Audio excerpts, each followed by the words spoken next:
for transparent and accountability to see the work that the Oversight Committee is doing. We're following the agenda that has been prepared for this meeting. And there is space for public comment and public testimony. We'd love to hear it.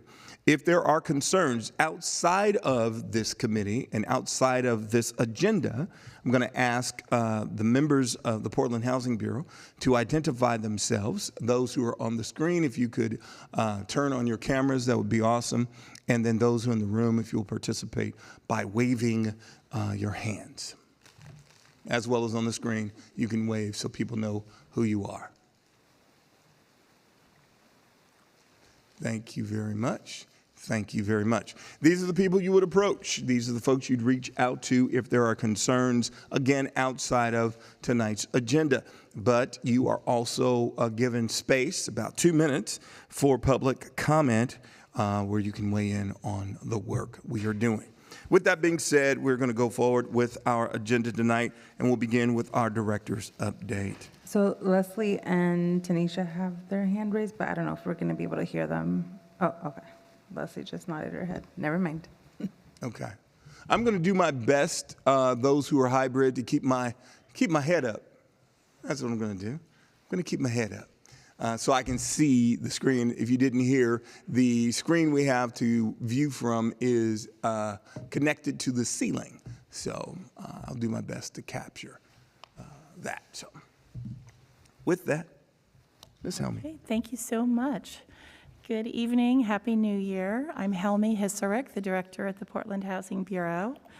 And I want to first acknowledge that I'm here tonight with the executive team of the Portland Housing Bureau. All 4 members of the team are here.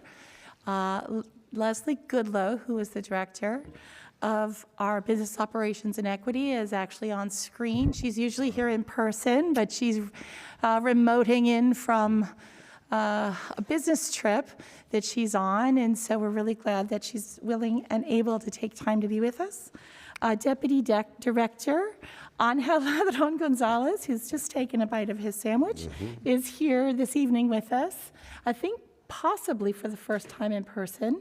And he's a new deputy director, so really so pleased to have him join us. He's been with the Bureau for several years. He's moved up from heading our finance and accounting team and is now really taking on a really important role overseeing a lot of our internal operations and finance work. And then online we have Josh Roper. Josh, if you could wave your hand. He is the Director of Policy Planning and Research. He was just started with us about a month ago, and he's dug in, and he has an extensive background actually in homeless services and policy. So I just wanted to acknowledge that our whole executive team is here, and we're really here to listen to community and to be present in the Northeast communities. So very, very pleased. And then, of course, we're joined by a lot of other PHB staff. I'm not going to name everybody, but I just want to say, you know, great team. My deep pleasure to work with the people at Portland Housing Bureau. I have just a couple of things to go over. The first is very personal, but I want to share with all of you that I moved to Portland just about a year ago from the city of Los Angeles. And so the last 24 hours I've spent paying attention to my family. My daughter still lives in Los Angeles, my parents and my siblings, as well as many friends, and really being online and paying attention to the devastating fire that has really completely changed that city. And as somebody who works in local government, we have a responsibility, even though I'm not a firefighter, as a director of housing, we have a responsibility to show up during these kinds of catastrophic events. And this particular event, first of all, my family is fine. Nobody's been affected. Nobody's had to evacuate yet. But it has really put a fine point on the importance of us as cities to be prepared for these kinds of things. And I really woke up thinking about, you know, what if something like this were to happen in Portland? What is my role as the director of the Portland Housing Bureau, and how do we as a team engage? Because many of the people in Los Angeles have lost their homes. So I reached out to the fire chief as well as to the Bureau of Emergency Management just to reiterate the importance of Portland Housing Bureau being engaged in the response at the city level to catastrophic events like this. And I want to express my, ask all of you and express my own, sort of send my own prayers to that city, to the city of Los Angeles, and think about how appreciative I am that the state of Oregon has sent 340 firefighters to Los Angeles, and several fire trucks are driving down there now. So there's been this incredible response from a neighboring state. And also to really just sort of acknowledge that we're all in this together and pulling together matters. And that it is a priority for me as a director and for our team to be available and be present for these kinds of things in Portland. Just a few things I've spoken about last month, such as the changes in the city. So since I was last here, the biggest thing is our government's completely changed. And we have all new elected officials. So we have new mayor, Keith Wilson, new council members. We are currently in District 2, and in District 2, we have 3 new council members: Samir Kanal, Councilor Alana Pertolini, who was actually just elected as the council president, which is an important role, and Councilmember Dan Ryan, who was a former commissioner and is re-elected. So I think we have great representation in this district, and I look forward to working with them. I'm only just at the beginning phases of getting to engage with them and learn what the protocol is. So I'm sure more will be revealed as we come back and tell you how things are going.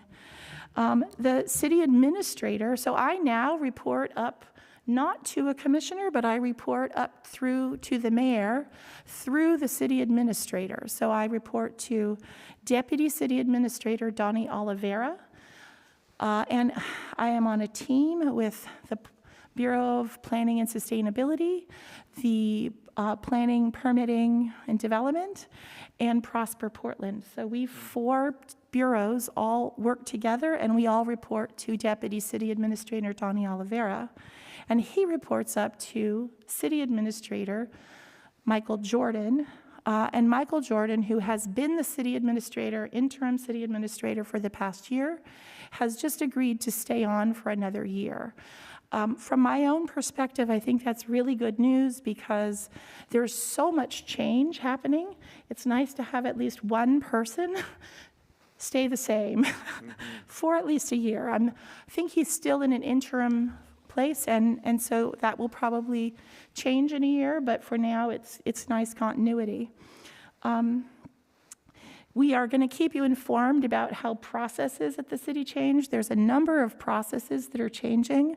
We're figuring out what goes to city council. Right now, city council will be taking policy matters, and we will take some budget changes to them, but they will not be directing departments. So we'll let you know how those changes affect our day-to-day life. And then lastly, I just want to acknowledge that the 6 new TIF districts are on the horizon for us. I don't know if we have a map of those TIF districts. Do we have one to share? I mentioned this. We do. Let me pull it If up. we could put that up, I think it would be helpful to see. So the TIF districts are actually not in this particular neighborhood. There are 3 new TIF districts in East Portland, so the east of 205 district, the Columbia Park Rose district, and the 82nd Avenue area. So those 3 TIF districts are in the east side of Portland. And then in the Central City area, we have the Lloyd Holiday District, the Central East Side Corridor District, which is where OMSI is, and the West Side District. So those 3 TIF districts are sort of, there we go, thank you. So you see they're in sort of 3 clusters.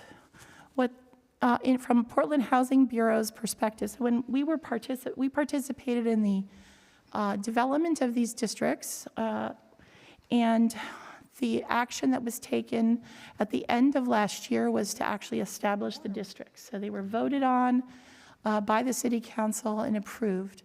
45% of the revenues that are generated in these districts will be used for affordable housing. So that is significant.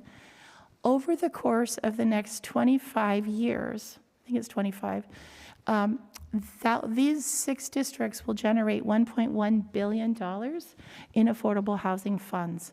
So that's a very large amount of funding that will be directed towards housing development. None of those funds are going to be available for the next 5 years. Right now, what we're looking at is entering into deep engagement with each of the communities of the TIF districts to develop action plans. So Portland Housing Bureau, together with Prosper Portland, will be doing a deep community engagement, building up action plans, 5-year action plans, so that as soon as the funding becomes available, we will actually have some programs to implement. So this year we view as a year of community engagement and planning together with the community, building on the kind of community engagement you've been leading here, and all of you have been engaging in. This is the model that I think will be informing how we work within the community. So that's it. Just a lot of change in the city and some very exciting opportunities for us to really deeply dialogue about the future of housing in Portland. Well, thank you, Director. If we can go back to the gallery view, thank you very much. Questions from the Oversight Committee for the Director. I'm going to start with you, Tanisha. You have any question or comment? Do not have any question or comments at this time. Wonderful. Well, now we can hear you. Glad you're here. Saylee, welcome to the meeting. Hi, sorry, I was having some car trouble. Oh, I'm sorry to hear that. Any question, or did you hear the Director's report? Any question or comment? No, I just logged in. Okay. Well, I hope you're safe. I am. Thank you so much. Excellent. Thank you. John. Happy New Year, Director. And again, I share some of your common interest about those fires down there. I have a daughter down there myself, so, and family, and so yeah, respect, man, yeah, about the firefighters and them doing what they do. You know, when I was a younger man, I always wanted to be a fireman, you know. But yeah, those 3 new TIF districts, you know, 5 years seems like a lifetime away, but you know, I'm sure if it's for a lot of you youngsters, it'll be enlightening, you know, and when it's upon us, and well-deserved out there anyway. You know, it's time for some accelerant to go on, but again, District 2, we still need some fuel to get us to the finish line also, so I'm gonna keep my eye on it all. Yeah. Thank you, John. Aquiles.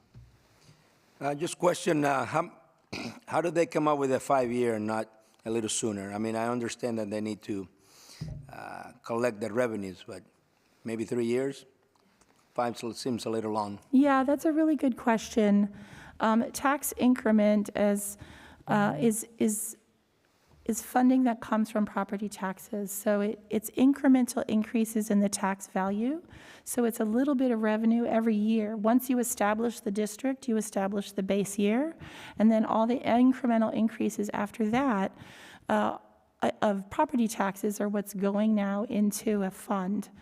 And the reason why 5 years is you actually have to, in 5 years, there will be enough knowledge about how much tax revenue there is to create a bond, to bond against it. So they basically need to show that there's taxes flowing and to issue a bond. There will be some small amounts of funding, you know, relatively small amounts of funding that can be used prior to those 5 years, but it won't be until 5 years that you see significant enough funding to actually start investing in the millions of dollars, as opposed to, you know, 50,000 or 75,000. It'll be small numbers until then. I think it's our hope, and we're talking to Prosper Portland to see if there's any way we can try to leverage things earlier by working with the state to get some early money in. But we don't know at this point and can't make a promise. Jillian? Yeah, thank you. The new TIF districts are really exciting. If memory serves, the percentage of revenue that went to housing in the northeast TIF district was much higher.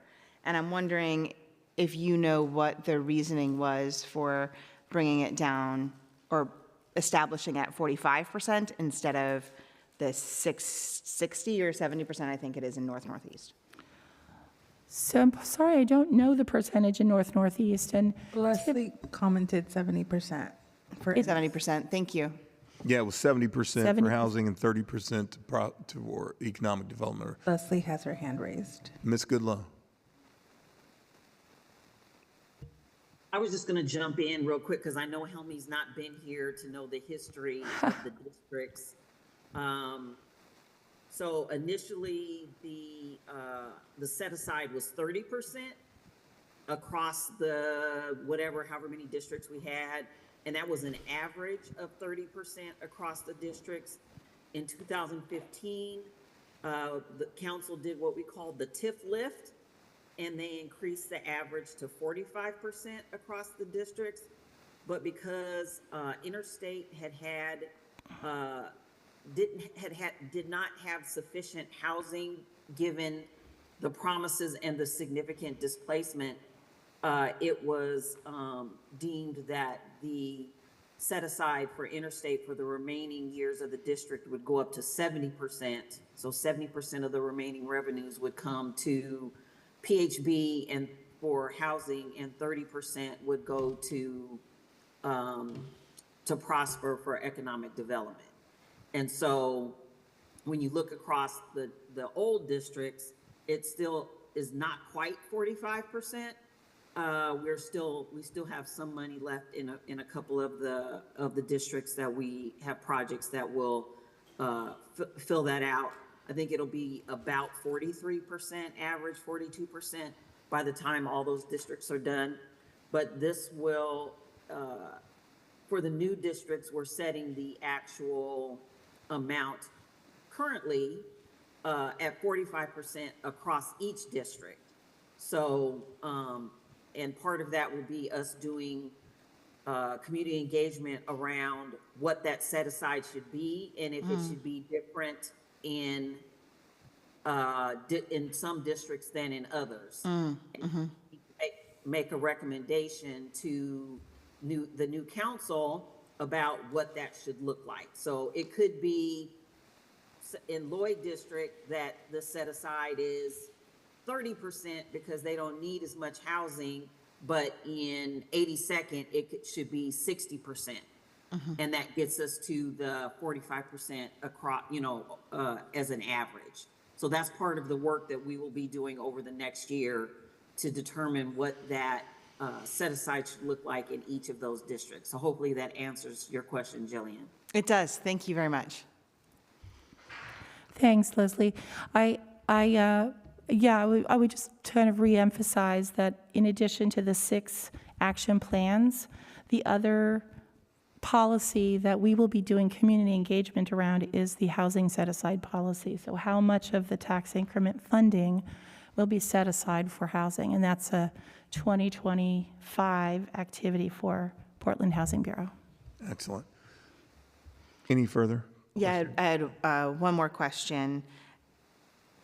So in that 5 years, while the districts are establishing what the cash flow is so that you can bond against that cash flow, is there the opportunity in the latter part of that to start forward allocating or to start working, to start the process of finding projects? It can take 5 years to get your full capital stack together. So it sounds like a long time, but in affordable housing, that there could be a project ready to go. But I guess my concern, I'm not being very articulate. My concern is that we start working with development sooner rather than later. I'm afraid if we wait 5 years to start, then it will be another 5 years before we start building, and then another 2 years before that's built, and then actually we're 12 years out from having housing. Yeah. And so I'm just curious if it's allowed under the statute, and if it's something that PHB is considering to look at a way to start forward allocating and building that pipeline of projects. So it's an excellent question. Thank you for that. And I cannot answer the question of whether it's allowed in the statute. What I can answer is whether PHP is looking at it. Just as an example, we did brief Councilmember Loretta Smith on the East Portland TIF districts just a few days ago. She asked the exact same question, wanted to know how we could move things forward more quickly. And we absolutely made the recommendation that we should be doing advance work so that we can begin land acquisition site clearance ahead of time.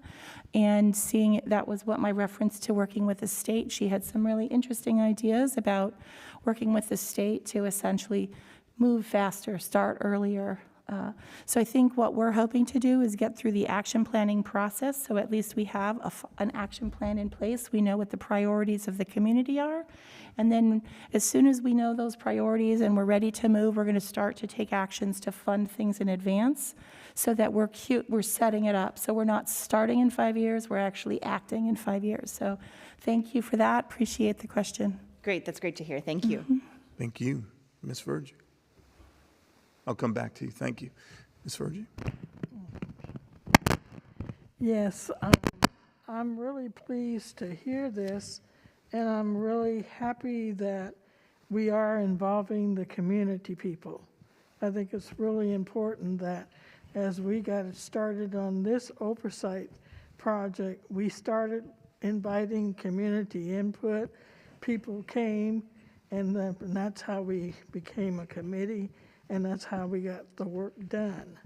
So I'm really excited and looking forward to this new change in government, change in how the Housing Bureau, and also the projects that they'll be working on. So I think we do need time, and especially getting policy in place and some other people up to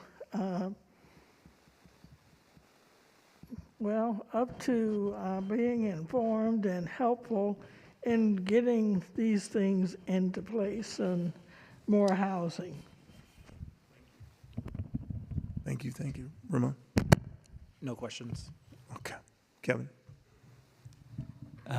Glad to hear your family is safe. I think one question you mentioned, I think the 4 departments now rolling into the city administrator. I guess, could you share just quickly, like, what is that change and kind of what do you see as the biggest, I guess, opportunity in that across these different teams? Yeah, thank you. I think what Portland voters wanted in the change of government was a more functioning government. And I think part of being a functioning government is bringing communities well, first of all, yes, bringing communities together with the government, but also bringing the departments and the bureaus that need to work together. In the past, there wasn't that alignment. It was very siloed, so each individual bureau sort of had their blinders on and did their thing, but didn't necessarily collaborate. Now we're in a structure that actually forces us to collaborate. So the directors and their staff. Is it still on? Okay. The directors and their staffs all have to actually talk and align.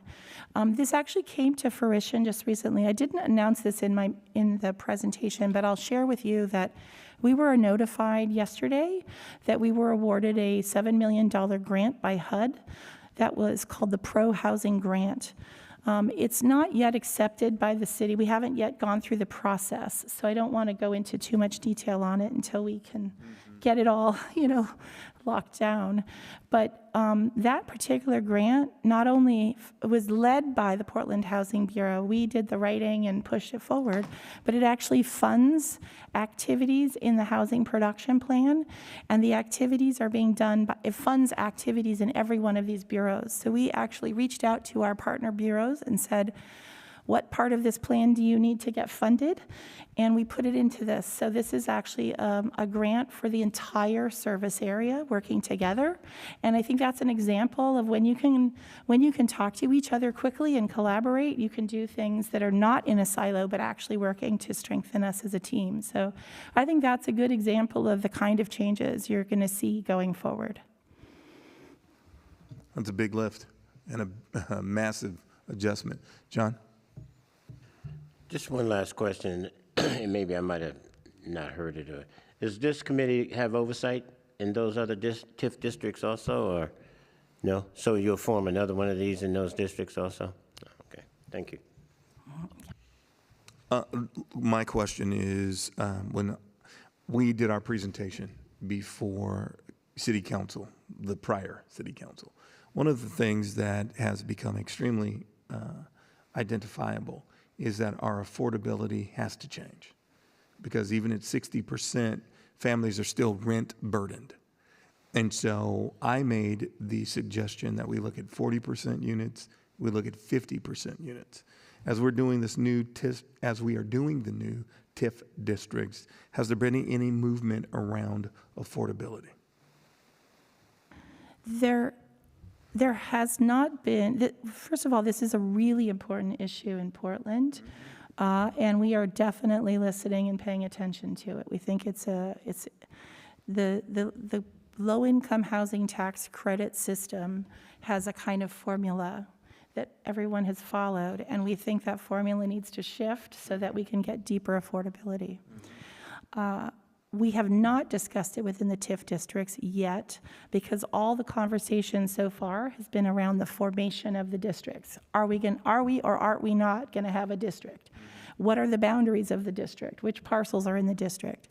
But the action planning process, so now that the districts are formed and approved, the next step is to form advisory bodies and to do the housing and economic development engagement with community. What is it you want and need? And I think that is going to be the time when we dig in and really understand what levels of affordability are needed in each community to truly serve the community.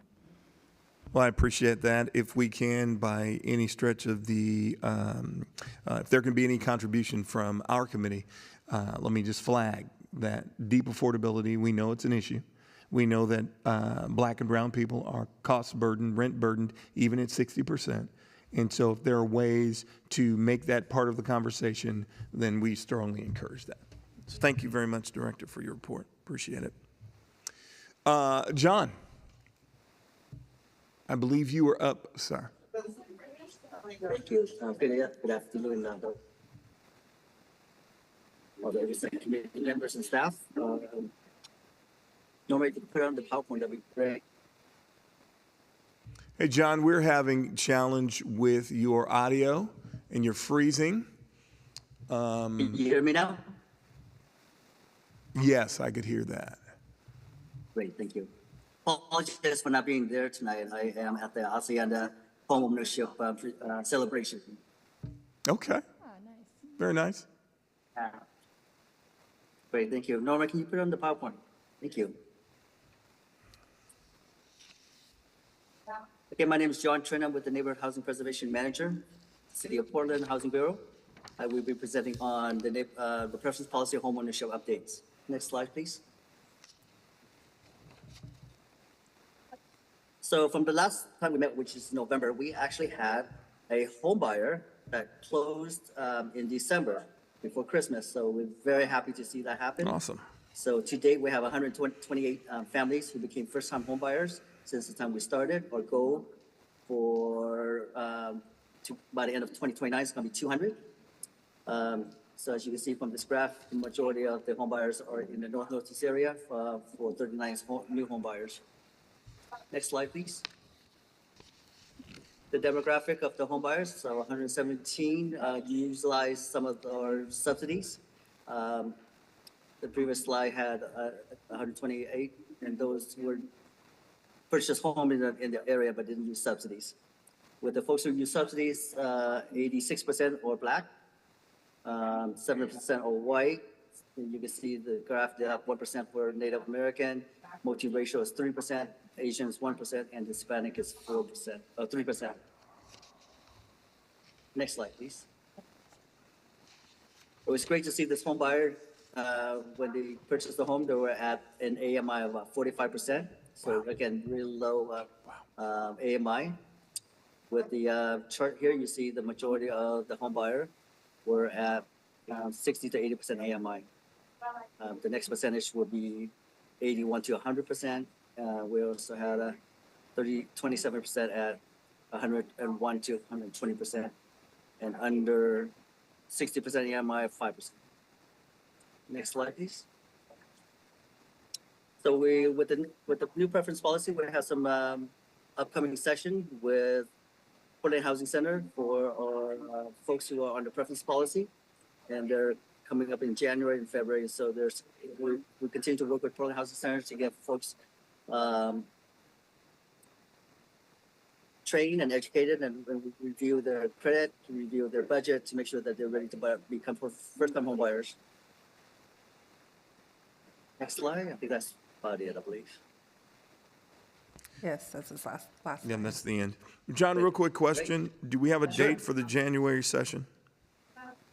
Do we have what? I'm sorry? Date for the January session? Apologies, you got cut off again. January info session, is there a date? Frozen. Does anyone know? I don't have that, sorry. Okay. If you could get that to us, that would be awesome. Sure. Thank you. Any questions from the group here for John? Jillian, any questions? No? Okay. No questions. Awesome. Actually, Christy could be able to answer that question for you.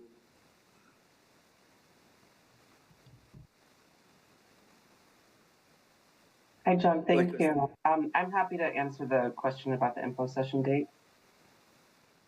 I'm Christy Gifford, and I am the Preference Policy Home Buying Specialist over at Portland Housing Center, so I am leading those sessions.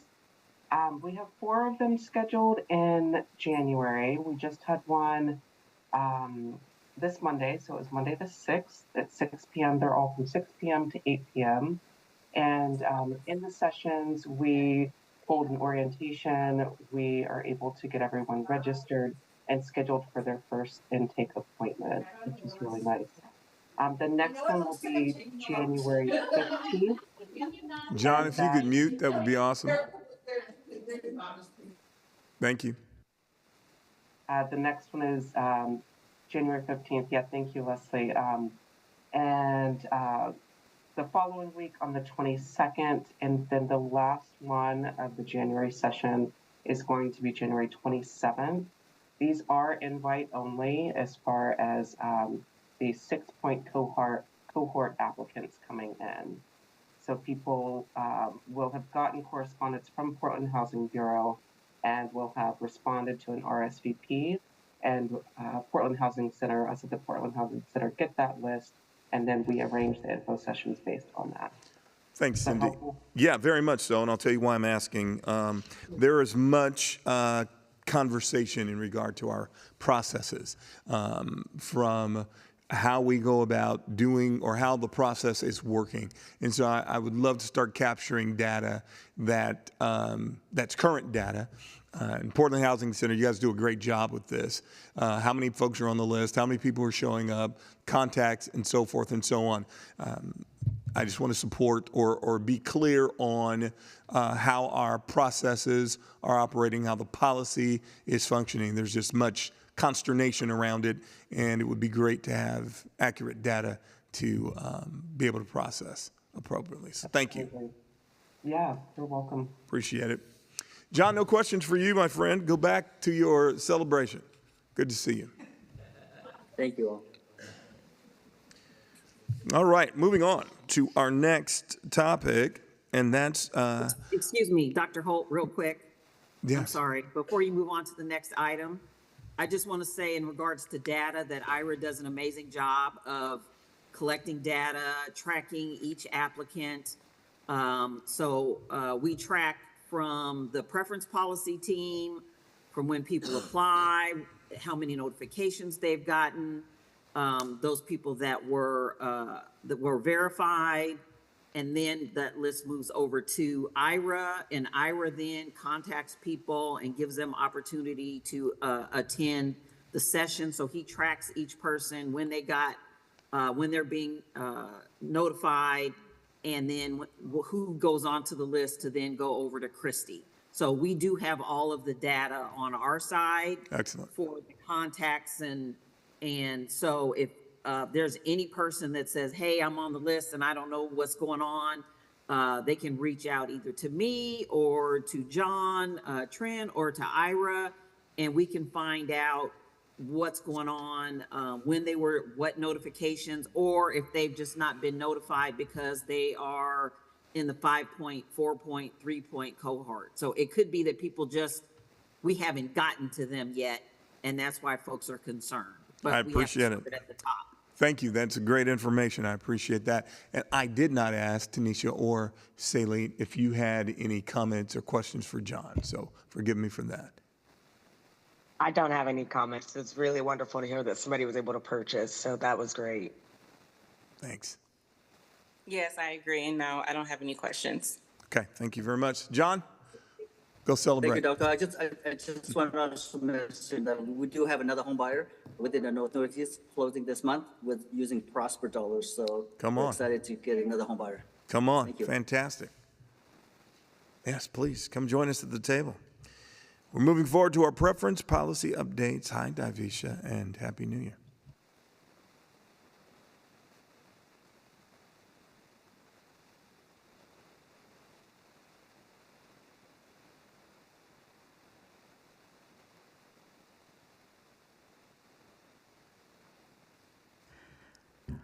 Good evening, Dr. Holt, and good evening, committee. I'll be presenting the preference policy update for rental housing.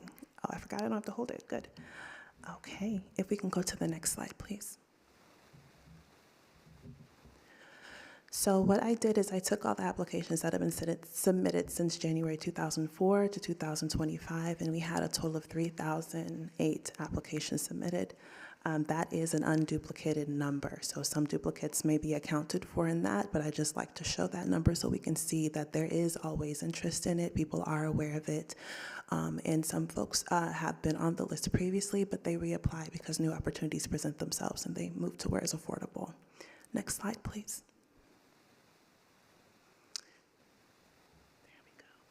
And then here I have the breakdown by point cohorts. I always like to just take us through a little bit of an explanation of the preference point cohort. By now, I'm sure folks who have been on the committee for a while have heard this enough, but just for the public, so the way the point cohorts work, it is essentially based off geography, where a person and or their ancestors lived within North and Northeast Portland is essentially what determines how high or how low they are placed on the list. This is based and closely tied to Inner North and Northeast Portland. As we know, it's within the ICURA, and it is, the points are determined by how much urban renewal activity happened within the area where those individuals lived. I just always like to have that there to ground us, and so we know what we're here for.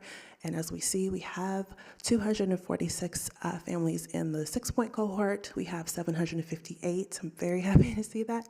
In the 5-point cohort, we have 204 in the 4-point cohort, 264 in the 3-point cohort, 252 in the 2-point, 132 in the 1.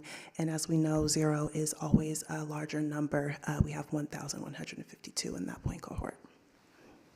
Next slide, please. I promised you last November that I was going to provide you with a security deposit update. We don't yet have a comprehensive report to provide yet, but I wanted to provide you with something just to bring us all to this on the same page about what this is about. The Security Deposit Grant Assistance Program is a partnership between Rental Services Office and the Preference Policy Team. What it is it is supporting the individuals on the preference policy list by covering through financial assistance by covering moving costs, so moving trucks, child care, security deposit, hence the name, and any other fees that may be incurred in relation to moving. It was off to a shaky start. There was I would say, confusion or a disconnect around promotion, whereas we were sending the folks, letting people know a little bit about what it's about. We leaned heavily on partners to promote. However, it was, and rightfully so, brought to our attention to create some sort of flyer, so to speak, that they can provide to folks as they are meeting with them when they do their initial intake interviews. So this is when they're going in to apply, when they move from the preference policy list to actually being contacted by the housing provider and at the appointment to actually apply. So that's a lot of steps in between and opportunities for us to inform them about the program. We have tightened up a bit. A lot of trainings have been provided to kind of go over what the security deposit is about, letting housing providers know that it does not just cover security deposit, it covers other moving costs. Very pleased to say, I don't have a list of the buildings that do it, but there are a few of our partner buildings that don't charge security deposit. Hence, it's being underutilized and it not being as well known among some of the recipients. That, of course, caused a little frustration on the part of, most importantly, the community member, the partners, and us. So we did have a wonderful meeting via email and discourse with one of our partners, and out of it came a flyer and, of course, trainings. I will say it has picked up. We have used a significant number of the funds. I'll go into the quarter breakdown in the next slide. So if we take a look at the first quarter, in the first quarter we only had about 25 families that received rent assistance. Most of the referrals were going to Alberta Alive for the Dr. Darrell Milner building. And then we had a lot of individuals who had their security deposit assistance applied to their rent. We are seeing a bit of diversity in how the funds are being used, so hopefully we'll be able to bring you more in the comprehensive report and how that's being used and how this could be a program that's expanded or tested out more, whatever direction it goes based on what leadership decides. In the second quarter, we have 17 more families that received grant assistance.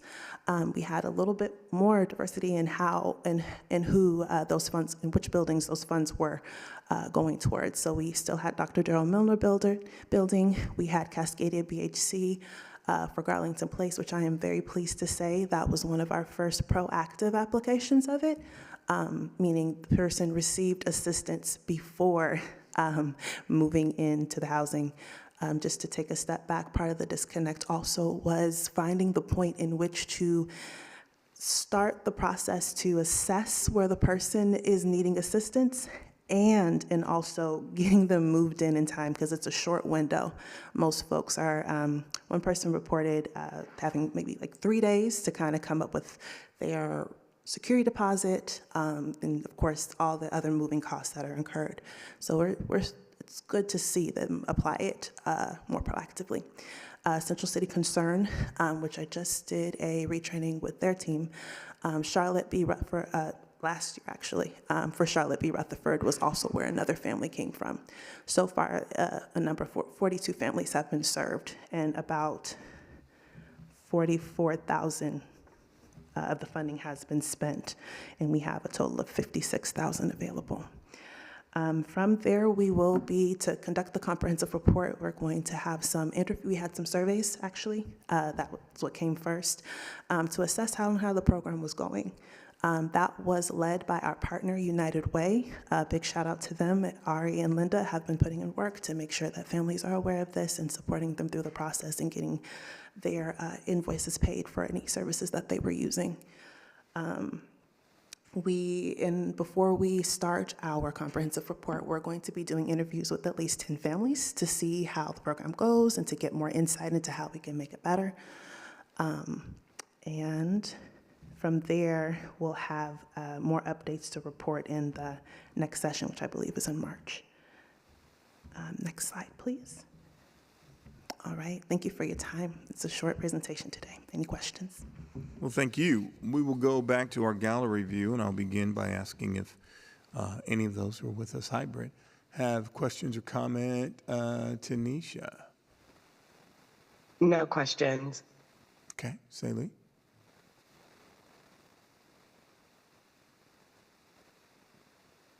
That mute button. Sorry, none for me either. Okay, thank you. Let's start on this side. John? I may be a little slow to the uptake on some of this stuff, so you might have to bear with me, sis. I'm going to ask you a series of questions because I'm curious about something. When you said about the waiting list.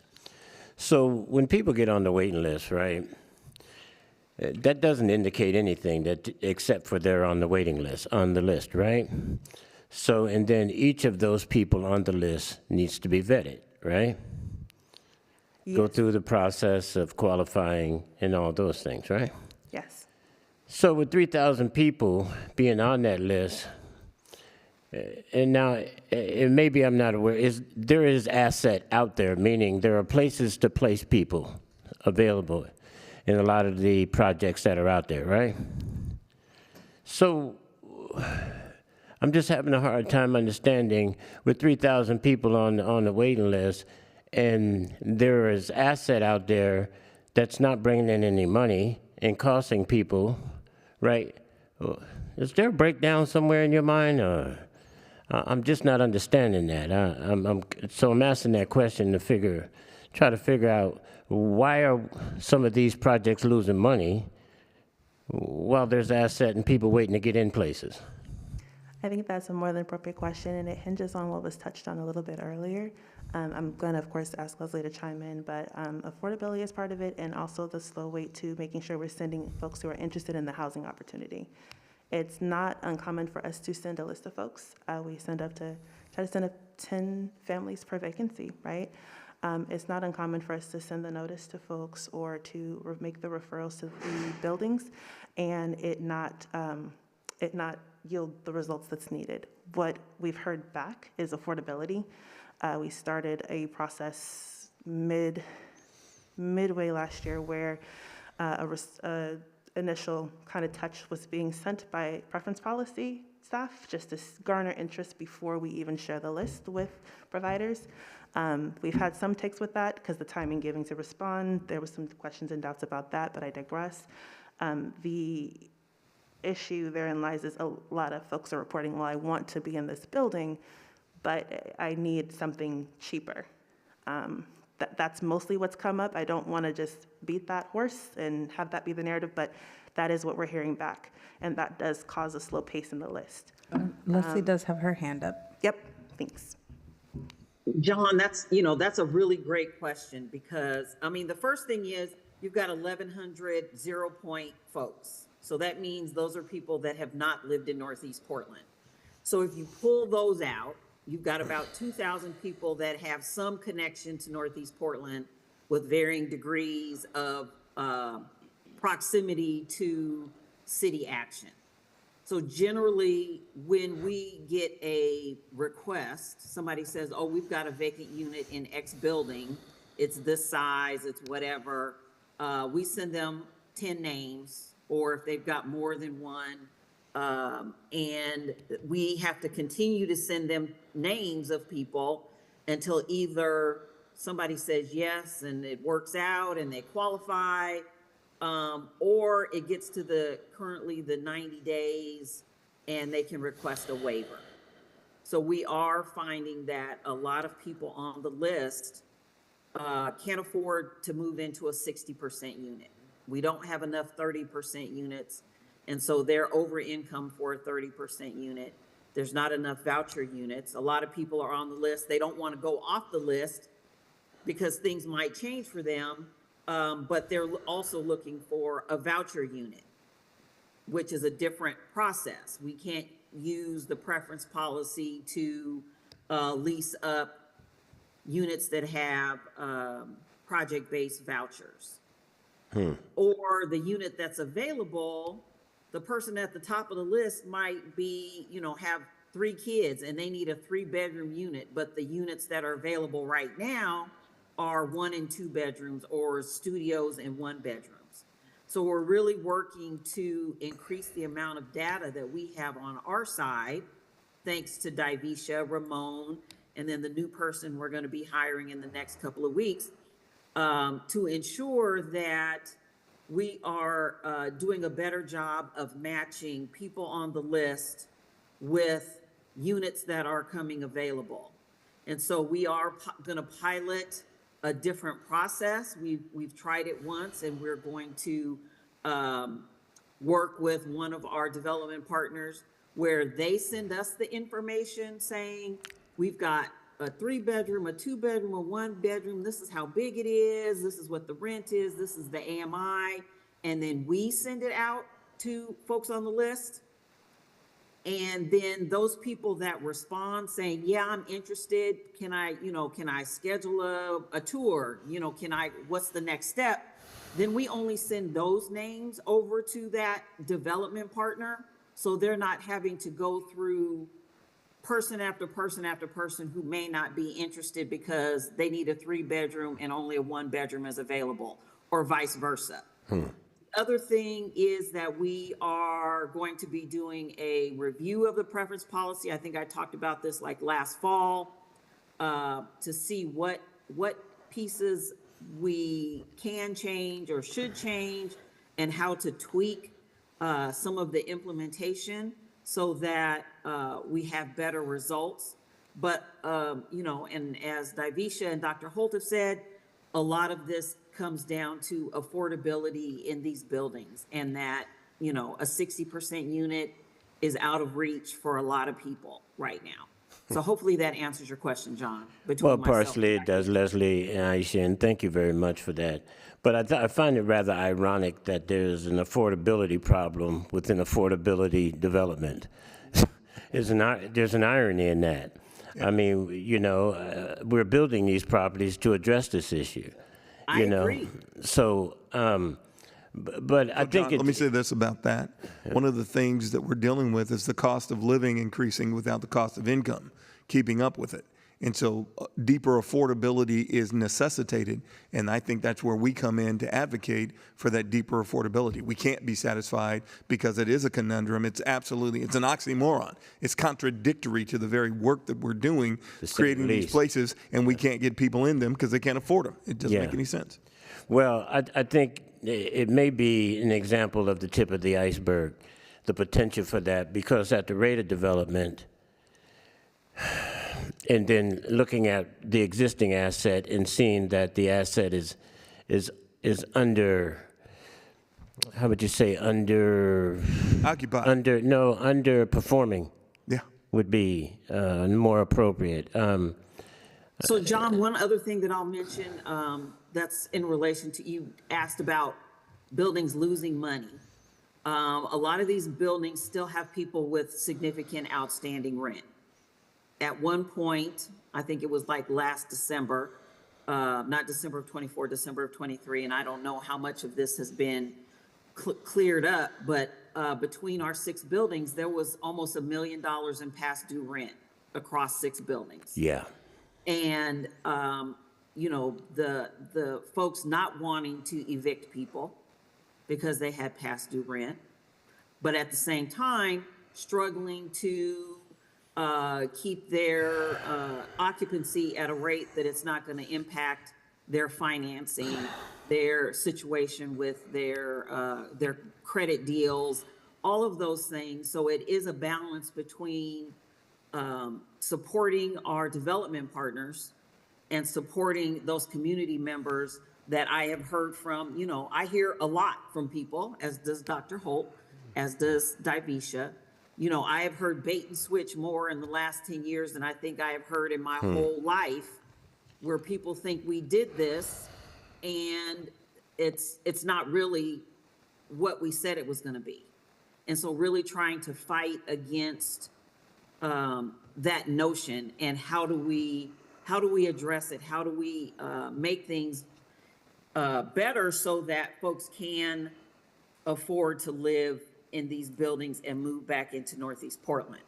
Albina Vision they have a building that's going to be open sometime this year, early in 2026, and they're fundraising in order to lower the AMI on many of their units so that they can rent at 40% and 50%. And I think that that's some of the things that we need to be looking at, as Helmi mentioned, as we are looking at future projects, is how much subsidy does any building need, and do we subsidize at a higher rate if they're, where's the money going to come from to subsidize at a higher rate? And then if people don't pay their rent, how do we help those developers stay on their feet? So there are units available in buildings. We get notices, every, couple times a month, there are buildings available. But struggle to find people off the list that are able to move right now, or that can afford the rent, or need a different size unit. So there are a lot of factors that are at play. Yeah, and I would agree with that, and thank you for that, without unpacking this thing any further, but it makes me very uncomfortable because of some of the other dynamics that I'm understanding. And you know, sometimes when you build at a crisis, at a need, and when needs are driving the project, the need, right? Housing is a need, so it's right away. Let's drive. And a lot of times, even with the business sector, we don't, you know, for certain demographics, we don't go in and do the research before time. Sometimes need just drives us to do something, right? To perform somehow. But then once we've done that performance, the reality of the fallout of that, is in hindsight, it's almost like the time when we recognize as developers, you're saying, okay, we're building these buildings, but now we got to go back and build handicap access because we didn't take the time to consider that handicap needed to be considered before we build the building. And I'm thinking that a lot of this is happening in this process also. And one of my biggest concerns is are we building just to build, or are we building the population to meet the building? You know, there's some questions that I'm having, especially around mental health, social services. You know, are we building the community, the people in the community, as we're building these buildings, or are we just building buildings? You know, and then hoping we can find some people to fill them. You know, and so I believe that this whole low-income, affordable housing reality is a bigger picture. I don't think it's just the housing itself that we're considering. I think it's the community in which was occupying those buildings. So I'm going to rest that conversation at this point in time. But, you know, I'm starting to see something and a reason to start talking on this panel and trying to figure out some of these questions, because the things that I'm hearing, I'm just tired of just sitting here being fed information and seeing numbers and seeing things and acting as if I'm ignorant about what I'm seeing. So I'm seeing some things, and I think I'm seeing them on the bigger picture out there because of the fact that affordable housing, as we build it and all the federal dollars that go into the affordable housing, I'm starting to recognize that some of these affordable housing developments are losing money. And some of the issues in which you're telling me about is part of the issue of demographic. And I'm going to be careful when I say this, but I say this jokingly and humorously when I say baby has kids. You know, the demographic, we bring it, and sometimes if we don't move the demographic as quickly, it becomes part of the project, you know, and there has to be a stimulus to move that demographic through there. So when you get that recidivism or that long-term occupancy with that, it starts to create a culture. And what I'm starting to see within that culture, if there's not movement or stimulus in the demographic, it tends to saturate and create blight. Rather it's coming out and people not paying their rent, crime, safety, all of these other issues. So anyway. Thanks, John. Yeah. I appreciate it. Helmy, you were going to respond, and then I don't know if Leslie had anything else she wanted to add to that. I'd like to actually say that this particular problem is actually a problem, if we can find the solution to, it's calling a question. It's calling a very important question. And what we realized was that the housing that was being built in Northeast was, the developers are unable to provide housing to people in the preference list. And we as a bureau were asked to give an exemption, exempt the developer from using the preference policy list and just try to fill the building. And at the bureau, Leslie and Tyvisha and I discussed it. We said, no, the goal, we're not trying to give exemptions. We're trying to actually take people who are sitting on the preference policy list and get them into housing. And we need to solve that problem. And when you talk about are people building buildings just for buildings, to be fair, the developers are competing at the state against a lot of other projects to get their funding. I said earlier that low-income housing tax credit financing is a formula. It's a formula that relies heavily on 60% of AMI. And so they're all competing in this world to try to get funding. And in that competition, they're not getting points for doing deeper affordability. So my thought and our thought at the Bureau is we're going to continue to press on this issue about deepening the affordability. Leslie's right. We're going to have to find the funding to address that. It's not going to come without a cost. But if we stay on this topic and we work to achieve this, to address this particular crisis, without the preference policy, we wouldn't even be aware of this problem. So I have to say, even though it's a problem, it's a good problem for us to try to go after. And so I really appreciate the work of the preference policy team. And frankly, I appreciate the dialogue with the developer community and the tough conversations that Leslie's been having to have, finding resources to try to solve this problem. We want to stay in this fight and in finding a solution for the very reasons that you're talking about. We don't want to be building buildings just because we're building buildings. We're building buildings for the community of Portland and specifically for people who have been displaced from Northeast Portland to try to create and rebuild community that was lost. So I just want to sort of reiterate that we're here to commit to that engagement. And the team that you're talking to are very much oriented towards finding a solution. And actually, I think it's a good fight for us to actually be in and be aware of. Thank you, Director. I appreciate it. And I think to piggyback on the thought, John, I think it'll be good for us to have just a meeting where we begin unpacking some things. Maybe it's not a public meeting, it's a private meeting, but we definitely need to spend some time unpacking some stuff and working. I was just going to second that. I think we need to have a meeting on this conversation. This is an issue that's boiling my blood, and it's very, very concerned because it's like John said, we're building buildings just to build buildings. And these developers are just building, and they don't care about their community, destroying our neighborhoods. I'm seeing it in North Portland, and they're destroying our neighborhood. I have mentioned to the committee, there's one area where it's a side street, and they're already building an 8-story high apartments, condos. How could that be possible? And how could the city allow that? And the pricing is not going to be affordable for our community to be living in. It's very angry. Appreciate it, Achilles. Jillian. Yeah, deep breath. Okay. I have wrote a lot of notes down, so hang in there with me. I'm going to start at the beginning, my first thing I wrote. So affordable, a 60% unit currently is about $1,800 a month. The difference between a 60% 3-bedroom and a 50% 3-bedroom is about $300. So at 50%, that's $1,500. It makes it a lot more affordable. I know that there is not currently a pot of money to buy down that rent in a voucher style way, but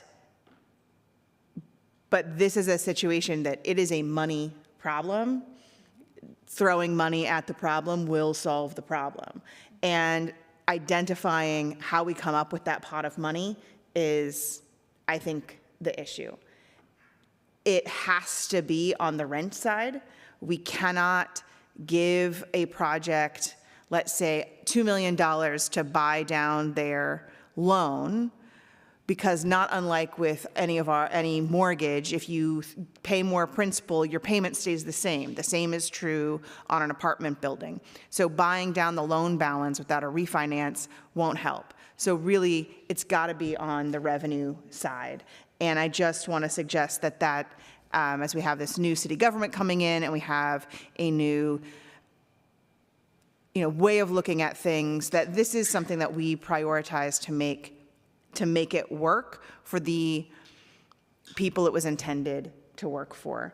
There are clearly, if there's 3,000 people on the wait list, there's clearly interest. It's about making it affordable. So again, the difference on a 3-bedroom, so let's just call it $300 a unit to get to 50%, $600 a unit to get to 40%. And roughly using those numbers, it's not a small amount of money if you take all of the projects. Do they all need to be at 60%? Is there no one in the preference policy that's at 60%? I don't think that's true, but we could certainly make some sort of dent. And I think that it's a policy issue and it's a funding issue. And it was an error to, when I say we, not we the committee, we as a city and metro area, when those bonds were passed, we created a situation where we incentivized having 30% units and 60% units. We could have incentivized more blended rate by saying we want an average AMI of 45%. And then projects would have come in with 60 and 50 and 40 and 30. But that's not how the bond, that's not how the legal language was written. The legal language required this percentage of 30% units and then assumed everything else at 60 would subsidize the 30% rents. And so it's, again, I'm coming back to, it's not, I don't think that we can put this on the shoulders of the developers entirely because it was a policy issue. And we would not know, were it not for the preference policy and giving it a try, that this is the issue. But now we have to come in and figure out how to reach these. But as we're talking about new TIF districts, let's take the lessons that we've learned and let's apply it to our new TIF districts. Let's not just say we want this, X percentage of 30% units. Let's say we want to target an average AMI of 45. We want a mix of units. We want every building to have 30, 40, 50, and 60% units. So that's the first suggestion that I have. I want to keep a forward look because what's done is done, and we can go back and try and fix it. But really, let's I prefer to learn from other people's mistakes, but I insist that we learn from our own. So that's just like going forward in that engagement, let's just keep that in mind. I know that this committee won't be necessarily the committee's deciding that, but let's take the lessons learned. So that's the first thing I wanted to say.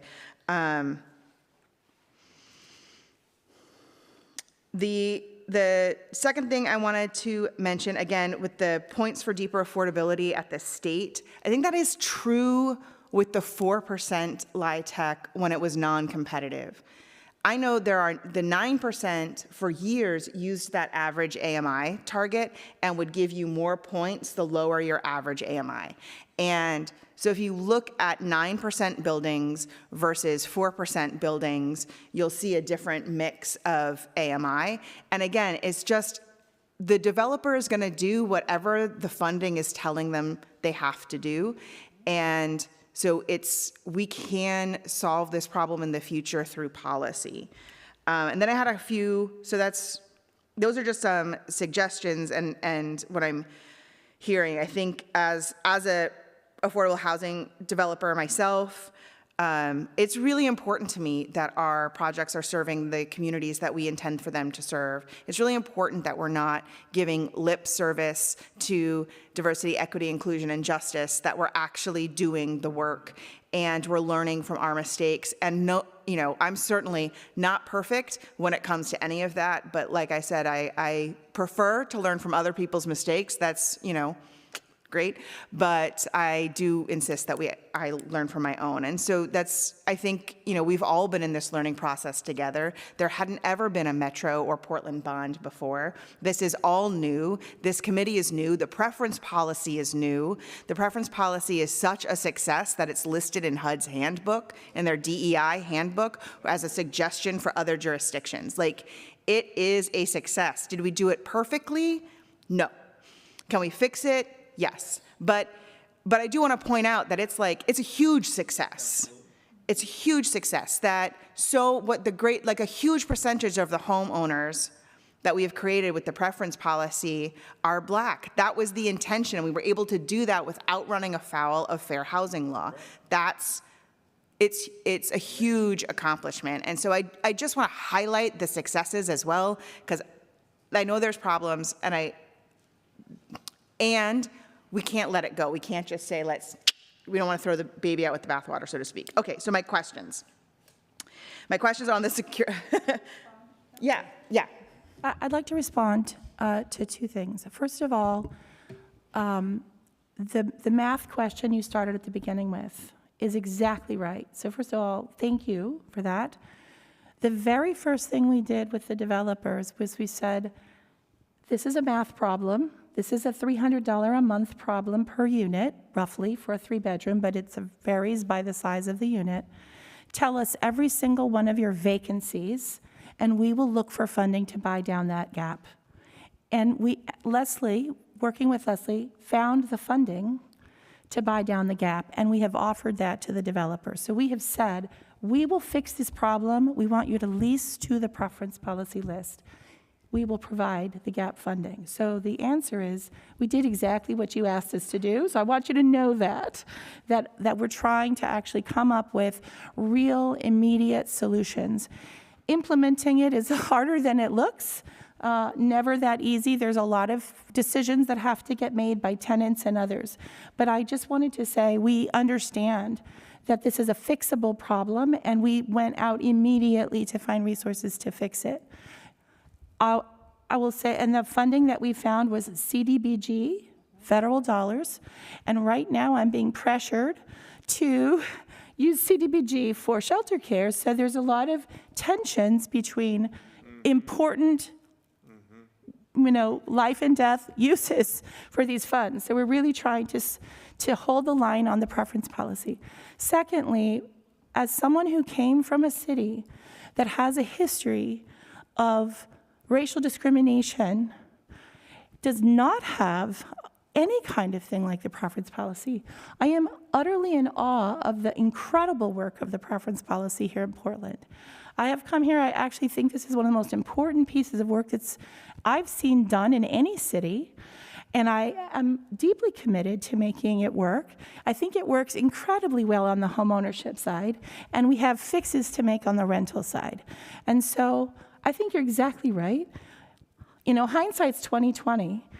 We should have had a different rule in the bond. We should have just done the bond differently. We should have agreed we were going to have a little bit fewer units because we needed to deepen the affordability instead of doing all 60% units. But we are learning a lesson from this. And so I just want to make sure that we hear it. And I am so proud of the work of the preference policy team.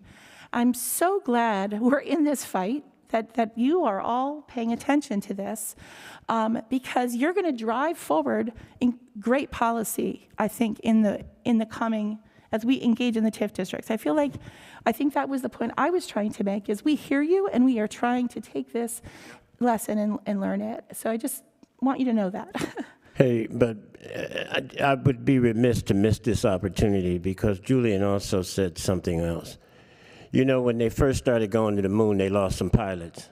It wasn't the pilot's fault. So what I want to do is also support those early people who came in on this process and started this out and were pioneers in this, is that they're not pariahs.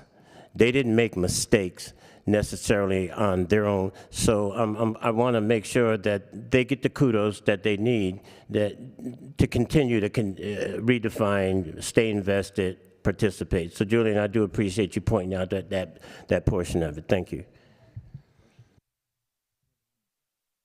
I did have a question. So this gets a little bit more into the operation stuff, Davisha, that you were talking about. When does PHB get notified that there's an upcoming vacancy? And what I mean is the unit already vacant, or are you notified when someone gives notice? I wish we were notified when someone gave notice, because that would give more time for me to notify people of the opportunity. We get it when it's vacant, and lately, to Leslie's note, had a meeting to ask if we can get the number of days that's vacant with the request. That has been like pulling teeth. So I can't give you a right answer, because I want to give you the correct answer, but most of them, some providers have provided me with the dates. I don't want to make it seem like everyone's not. And it's already vacant, in short, to answer your question. It has been vacant for some time. So it seems like that's something to work on, especially as you're revamping the process, that when you get notification that there's a unit that's going to become vacant, you start right, if it's a 60-day process and they give 30 days notice, and we're not using that 30 days to start screening people, we're losing time. And so that seems like a training issue, so to speak, and one clearly you're already on top of. Well, we have to work on the policy behind that first. I'm doing a lot of work in the manual, but yes, sorry. Yeah. And then my last thing was just on the security deposit. And you said that folks, the struggle was getting the security deposit funds in time to move in. Is there a way that either PHB or United Way could provide some sort of commitment letter so that the developer or the housing association would know the money is coming in the next, 2 weeks, 30 days, whatever, so that that person doesn't have to wait to move in?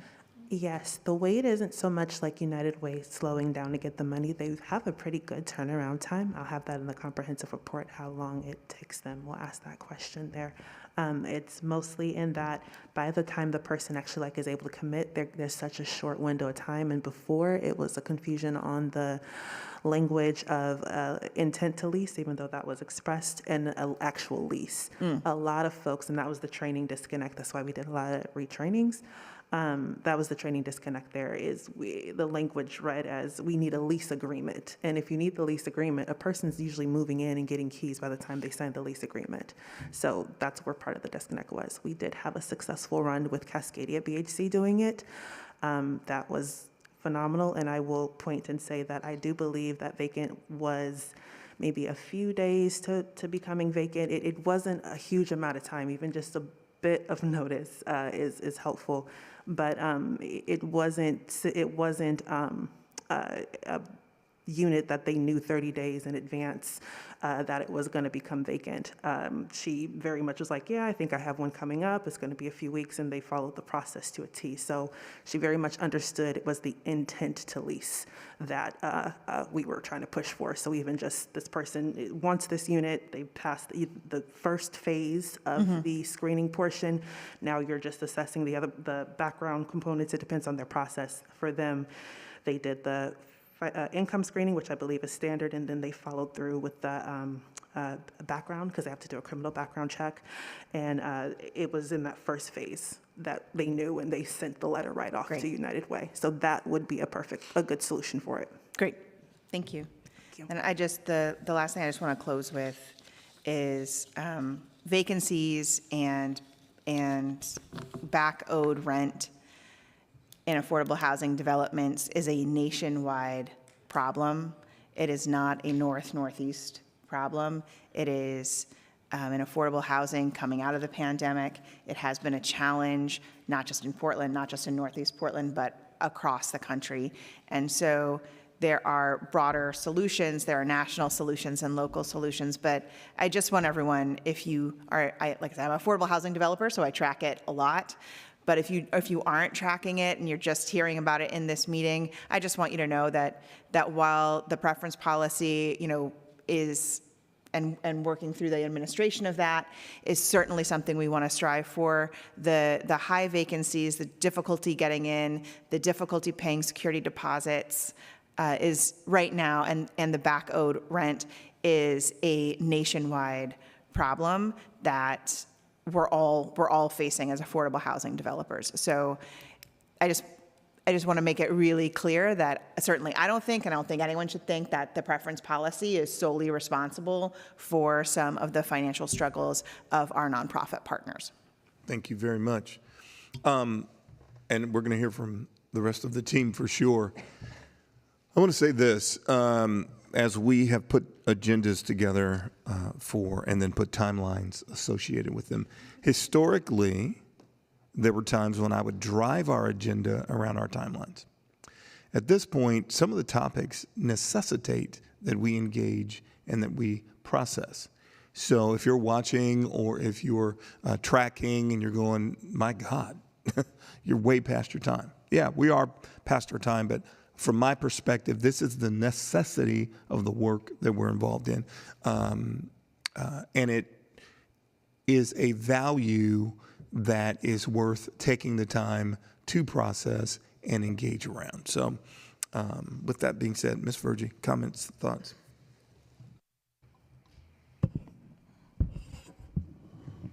I appreciate the discussion here tonight and all the suggestions. It's on a more positive, upbeat, like we haven't sunk the ship yet.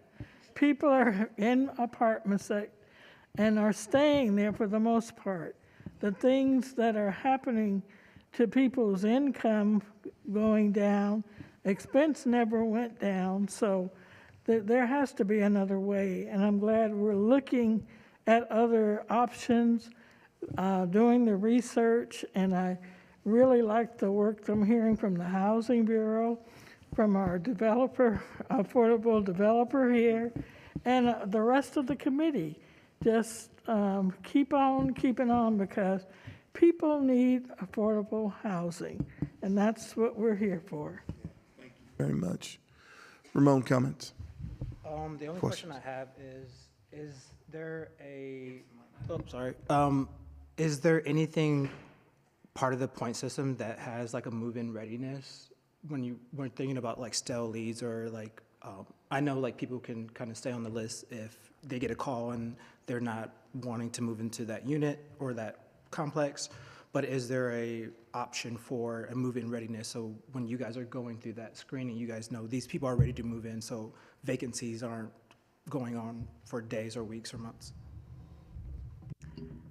There isn't like a move-in readiness assessment. I think the closest thing to maybe what I'm understanding you're asking is what we're trying to do, which is the first touch, just gauging interest, right? In full transparency, we were missing a lot of data. We were not collecting a lot of information because there was hesitancy in this being one of the first kind of programs of its time. And I came in 2016, because Omari's 8. So I came in 2016, and I remember being like warned almost, like New York is being sued and stuff. Like preference policy wasn't as hot. So a lot of hesitancy around collecting certain data was the reason why we weren't collecting like AMI preferences, or which essentially determines their readiness and part of their readiness into moving, or if they certain bedroom counts. There were attempts, very shaky attempts by way of forms, but responsiveness was very low. The same unresponsiveness that developers were seeing, we were seeing as well. So there is just maybe through the first touch, but there isn't any further like assessment explored yet. But I'll defer to Leslie to see if that's something the committee might be considering. Well, I think that's something that we can look at as part of this review process. And because the main reason why we don't do a lot of assessment around their readiness is because then they have to go through the same thing, a lot of the same questions with the development partner when they're going through the screening process and all of these things. And we didn't want people to have to answer the same questions multiple times, because even if we get their information and we say, oh, this person is at 56% or they're at 60% AMI and this and this and this, depending upon what the funding stack is for that particular building, they may have additional criteria, additional information that they're going to require. And now we've traumatized somebody by saying, oh, they're 60%, but when the building calculates it, it comes out to be 62%, and now they're over income. So we really have to balance our request for information with what the buildings then have to ask as well. And so, but again, that's something that we can consider as we are reviewing the preference policy, what we have the capacity to do. We have a partnership with Planning and Sustainability. They create the map and the application on our website for us. So if there's required like reprogramming, we have, we pay them to do that for us.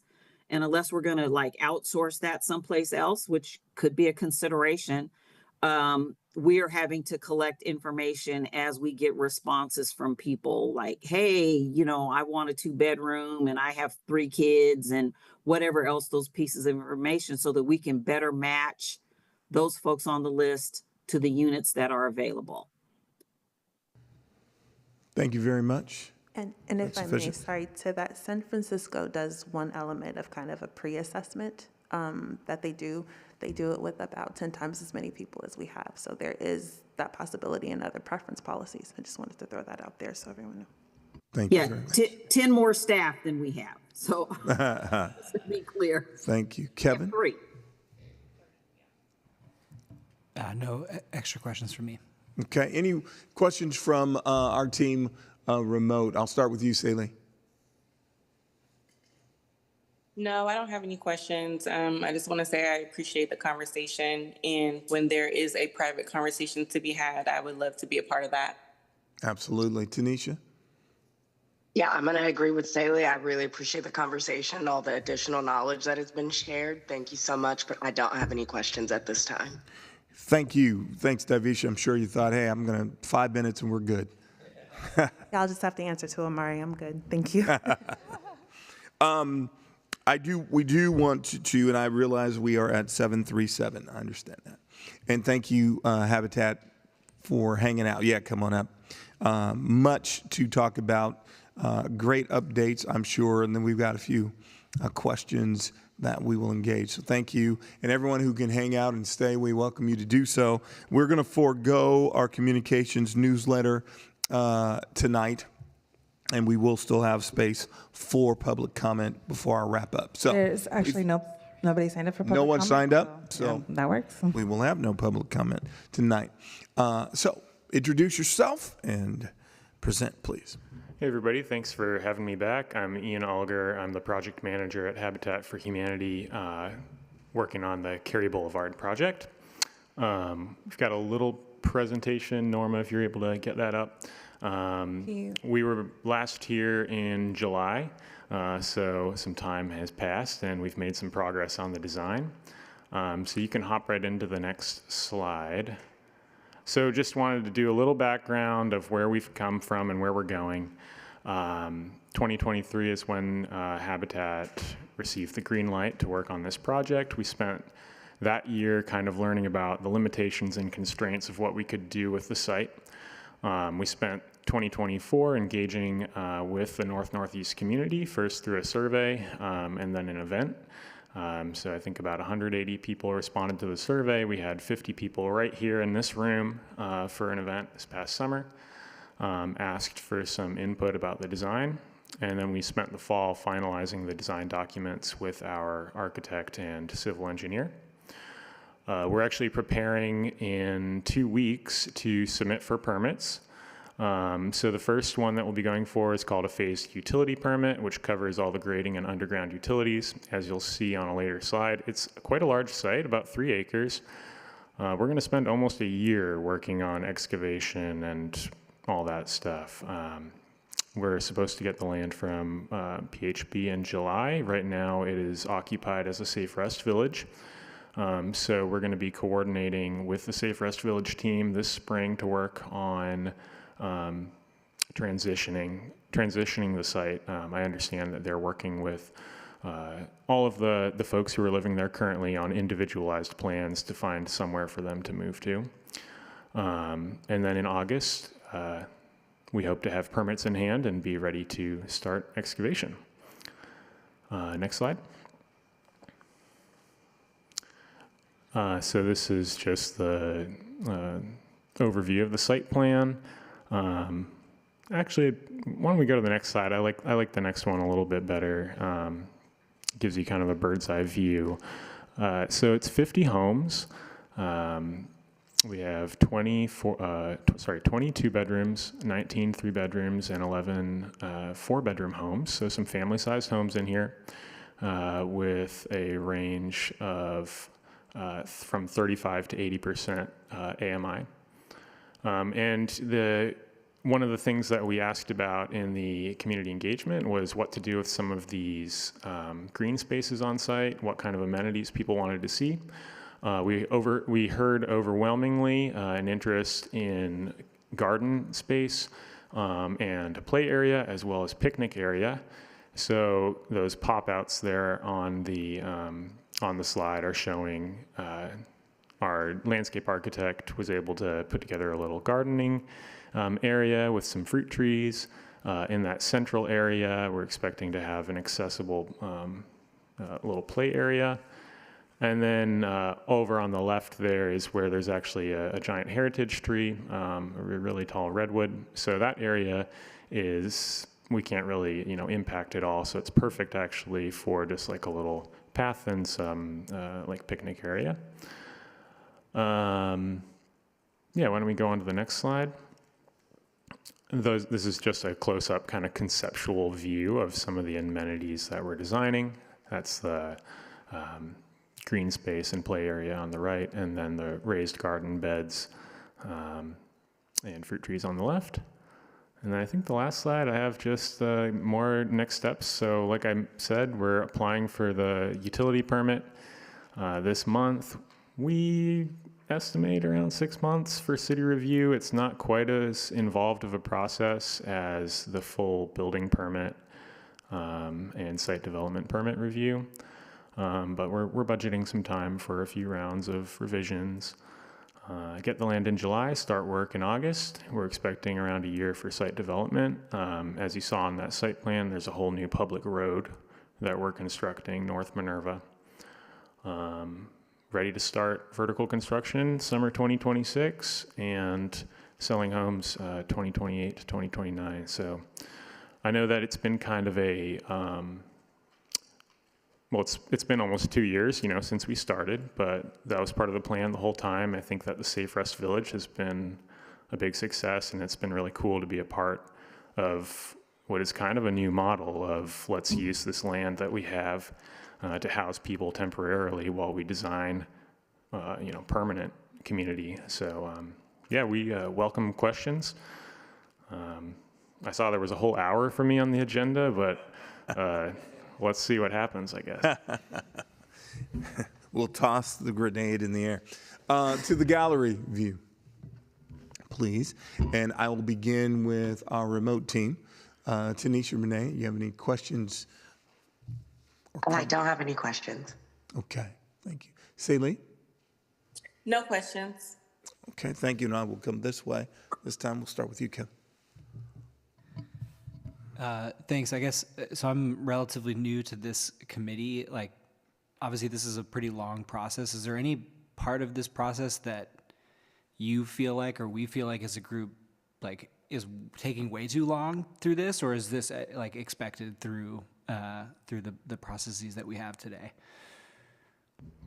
I think it's been just about the right amount of time to do a really engaged design process. So we can definitely get through design a lot faster, but I think it was great that we had the time because of the Safe Rest Village to slow down and really do a thorough survey, a community engagement process, have the event this summer. There's also been a few surprises along the way as far as learning about what sort of public improvements we had to do. There was a pretty involved process with the urban forestry department and learning about how to work kind of around the trees on the site. So I think that we really benefited, honestly, from having the Safe Rest Village there and having this plan of July 2025 is when we're going to go, because it gave us a little cushion to absorb some of those surprises that happen anytime you're designing a big project like this. That's a great question. I don't know, Ms. Goodlow, if you want to speak to this at all as it relates to some of the conversations we've had as an oversight committee about how processes unfold. And so I will come in with comment as well regarding that. But sir, I'll just jump in for Kevin and Ramon's benefit. This has been a long process. We purchased this property from the Water Bureau, I believe in 2016. And we had been, trying to figure out what was going to be the best timing given everything else that was going on. We, prioritized the bond projects as we had the Metro bond and the Portland bond. And so there was really no rush for this, for us to get started on this home ownership project, but we have had the land for a while. We did that RFP, and Habitat was the successful project. And so, they projects, depending upon the scope and the size, generally take, as Jillian said, they can take up to 5 years from design concept to funding to shovels in the ground and then leasing. And so we knew that this was going to take a while, which is one of the reasons why we started with the folks. We did a run of the home ownership preference policy because we wanted people to be ready when the units were ready. And given that we saw in the last couple rounds that people were taking, upwards 3-4 years to get mortgage ready, that we didn't want folks to miss out on this project or this opportunity because they didn't have enough time to get where they needed to go. So this has been a great partnership with Habitat on this project. It definitely is, as I have mentioned before, a project from the heart. This is creating a neighborhood for people that have, some who have never thought about being homeowners, and families that have never had a homeowner, or who the last homeowner was 4 generations ago. And so this is critically important for us to ensure that we are meeting both the spirit and the guidance that the community gave to us in 2014 when we started this process. Is creating new homeowners was a priority, and this is one of the major projects that will increase that commitment or meet that commitment. Thank you very much.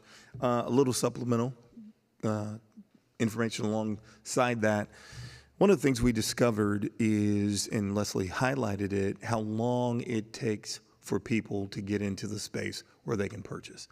And it was important for us to do some collaborative and coordinating effort so that we could, as much as possible, support some seamlessness so that as opportunities are happening, the people who can benefit from those opportunities are ready to take advantage of them. Our lived experience, especially here in the city of Portland, is the systems or policies that get established to help people who are most impacted. If those people who are most impacted aren't ready to take advantage of those opportunities, other people get them. And we want to not be responsible for putting forth quite a bit of work, creating an environment that then doesn't benefit the very people we're fighting to help benefit from that environment. And so part of our process and part of our hope and part of our strategy is to think through how that happens. What's good and what's different about, and I'm hoping it's going to be good. It's going to be interesting for a while until it gets smoothed out. When this started, when we began doing what we're doing, the experience of the city and this collaborative work that now is happening was not happening. The city was very siloed, and left hand didn't necessarily work with the right hand, and so it required a different level of engagement and strategy, et cetera, that we put ourselves into in various spaces at various times to advocate for those who didn't have a chance to advocate for themselves. And so some of this timing is associated with that. Hopefully going forward, there will be more of a collaborative and strategic, intentional thoughtfulness to ensure that the people who've been, again, most impacted get the benefit from the work that we're doing. Thank you all. That was very helpful. It seems like an awesome project, so thank you. Bet. Ramon? No question. No questions. Okay. Thank you. Ms. Virgie? Yes, I wanted to look at this from the standpoint of this organization, Habitat for Humanity. Have you run into problems where your clients that you work with can't pay their rent? What do you do? Thanks for that question. We get that one a lot. Let me backtrack. I didn't really even introduce Habitat or talk about who we are and what we do. So, we develop affordable home ownership purely. We are 100% home ownership organization. So people are purchasing their homes from us with a mortgage set at 30% of their income.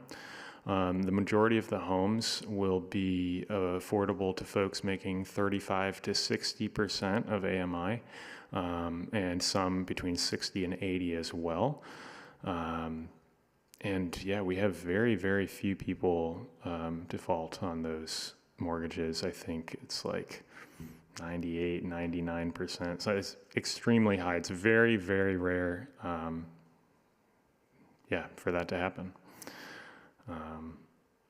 Yeah. Is it my understanding that the mortgages are actually tailored to the individual and their income? Yeah, that's correct. Yes. So the idea is that their monthly payment will be affordable at that 30% level. So that we have kind of a range of homes that we're expecting are going to sell to somebody between the 35 and 60% range. But if you come in making 60K, we're going to set it at 30% of what you can pay. It's not like rental where the same rent is set for every single home. Thank you. And John, I've not forgotten you. I will come back to you. Jillian? I don't think I have any questions at this time. Awesome. Akila? I really like this project, and just looking at the picture, is there like a community swimming pool in that area? I think, yes, I see there's a swimming, that's the neighbor's swimming pool. Okay, I'm so sorry. so there won't be like the community to have a special place for them to meet other than the park and play area? Yeah, our hope is that those, the 3 spaces that I highlighted will kind of be a place where you can gather. The place around the redwood tree is pretty large. So if there was a community gathering, I guess that could happen there. The place with the play area, that's a little narrower. It's kind of, between the buildings. But I think that there's a couple good spots that'll facilitate connection. And I think with the time, by the time it's done, hopefully you'll be able to have some people recruited that will be able to afford to buy those houses within our community, right? That's all. John, you are on the screen. I'm on the screen. You see me on the screen. Yeah. Can you hear me? Yes, sir. Yeah, I remember when Leslie and those guys were scrambling to get that Water Bureau property up there and to do some of the work. And it was interesting that Habitat got the contract to do that. And so congratulations. But something has just been interesting to me. Just recently over the New Year, there was a troubling article that came out about you guys. Well, can you talk to me a little bit about what that article was all about?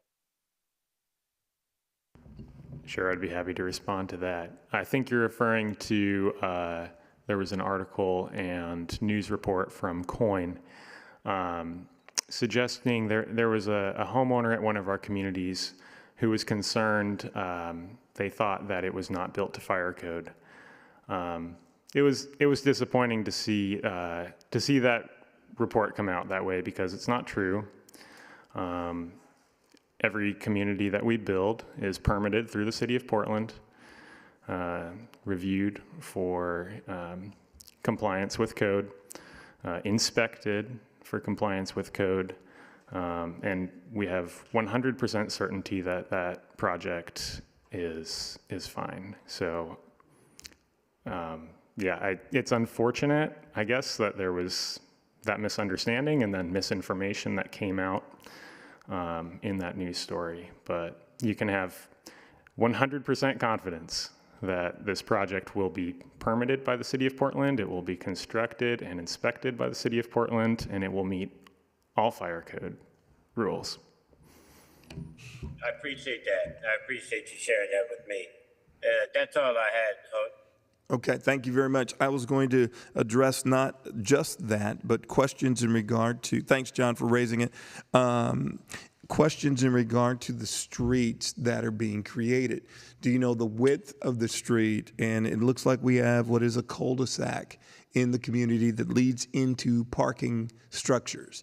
And in light of emergency respondents, in light of fire departments, in light of et cetera, talk to me a little bit about the strategy in that regard.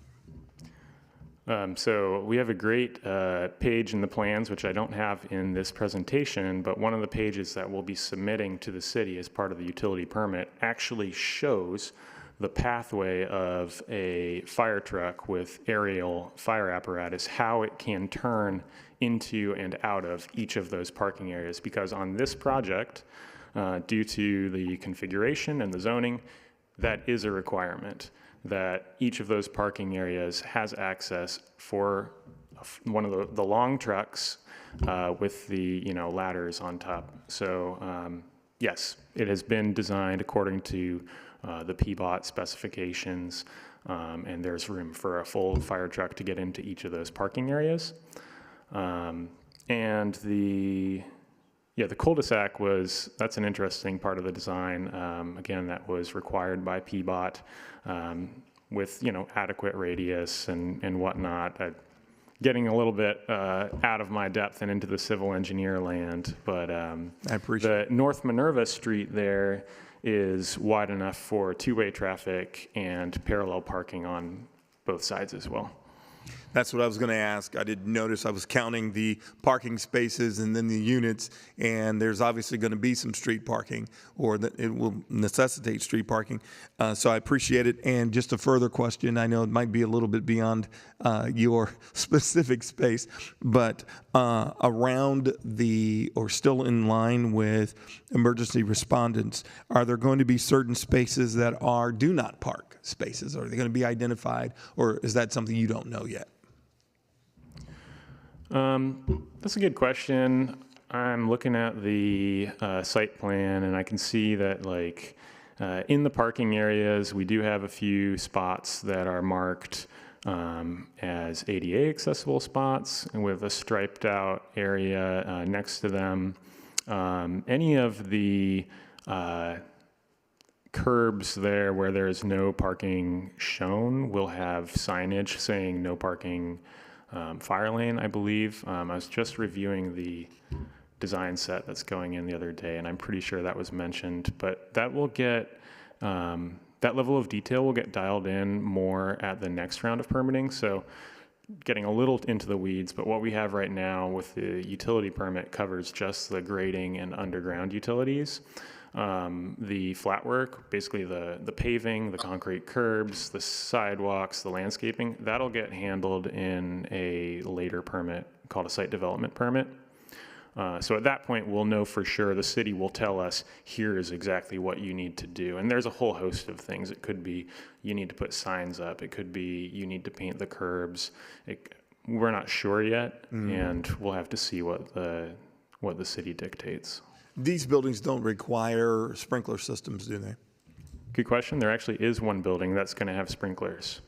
So the one that is, if you have your printed out here in front of you, near the tree on the far left, that building in the far left corner, building 1, it's far enough away from the drivable surface where like a fire truck could be. That it does have to have sprinklers in it. Okay, the one by the big tree. That's right, just that fourplex. Okay. Further questions, comments from the team? Saley unmuted. I'm not sure if she has a question. Saley, hi. No, he answered it for me. Thank you for that, though. Absolutely. Tanisha?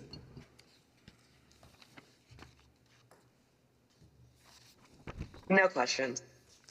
Awesome. Fantastic. Ms. Goodlow, any comment? You're still muted. I just wanted to put it out there that if there are oversight committee members that would like to go out and tour the site, Dr. Holt and I were able to do that back in the summer or last spring. I don't know. It was sometime in last year. I think it would be good for people to get a feel for what the site looks like as much as you can, because the Safe Rest Village is still there. But at least you could see it, that area where that heritage tree is would be a great place for you know, a community picnic or something for the people that live there. If they wanted to have some kind of event or something, that's a large space that would be available to the folks that live there. But people can just let me know, and we can work with Habitat to schedule a site tour. Excellent. Two things then as we're wrapping up. Thanks, everyone. Thanks for your involvement. Great presentation. Thank you. Thank you, everybody. Amazing we were able to get through all that we got through. Several of you know that former President Jimmy Carter was very involved and a strong advocate for Habitat for Humanity for decades. One of the greatest programs that have created home ownership opportunities for Black and brown people in the nation. Habitat has done incredible work. And so glad to see this opportunity coming online and the possibility that will help create community. I'm looking forward to others. And ownership is a passion of my heart. It does so much for value, sustainability, family consistency, health and wellness. We could go on and on and on, economic opportunity, et cetera. Related to the communications newsletter, Ms. Gwynn will email the Oversight Committee and let us know. It was in regard to the January newsletter that's coming out, and Helmy will be, the director will be writing the welcome letter. And so we're trying to highlight some of the great things that are going on that we've been involved in. I have said for a long time, I think we've been too quiet. I think that what this committee has accomplished and done has not received the amount of notification and awareness that it should. To that extent, then, we, in our next meeting, our next gathering, we're going to be celebrating 10 years. So the March meeting will not be a meeting. The March meeting will be our 10-year anniversary and celebration. Pretty phenomenal to think of going from what was $20 million in the initial investment to over $100 million to, and the priorities that we had, what we've been able to do to help people stay in their homes, establishing a sustainable process to help people stay in place. The land banking that we were involved in, the affordable rental units that have been built, the homes that have been established, and then the amount of people who now are homeowners. I think it's a story that should be told. I think it's something we should yell about. So absolutely celebrate. More information will be coming, and we'll get a chance to advertise and let other people know and invite them into the space to with streamers and banners and balloons popping and fireworks going off. Maybe not fire. Well, why not? You're shaking your head now. You're shaking your. You're not the boss of me. Is there anything else that you would add, anyone, about the 10-year? Well, I'll just add real quick. We've tentatively set for the March date. So I think it's March 13th is the date that we're looking at, which is ironically like the last day that the city was open when we were getting ready to celebrate the 5-year, and we had to cancel because of COVID. So it's kind of ironic that that's the date that I believe we're looking at. But we will be reaching out to all of our current and past Oversight Committee members. We really want to celebrate everyone that has participated, our community partners that have built buildings, that have done home repair, that have worked with us over the last 10 years. Hopefully, commissioners, mayors, Saltzman, and our past directors that were supportive of this, particularly Tracy Manning, who was the director at the time, that helped get this over the finish line. So be looking for information. I know a couple folks said that they were interested in working on the planning. If you haven't email, if you could send Gwen an email and let her know. I do want to send a thank you to those of you that said you were available to help with interviews to fill that preference policy position. And then last but not least, our annual report to council. We will need to get that done sometime in the spring. I will have all of the data by the end of February. And so I'll be reaching out to folks to help craft the narrative that goes along with the data. So if you are at all interested in that, I will send out the data. And if you have comments or if there's anything in particular that you think that we should highlight from 2024, please let me know. And other than that, Happy New Year, everybody, and be safe. Thank you very much.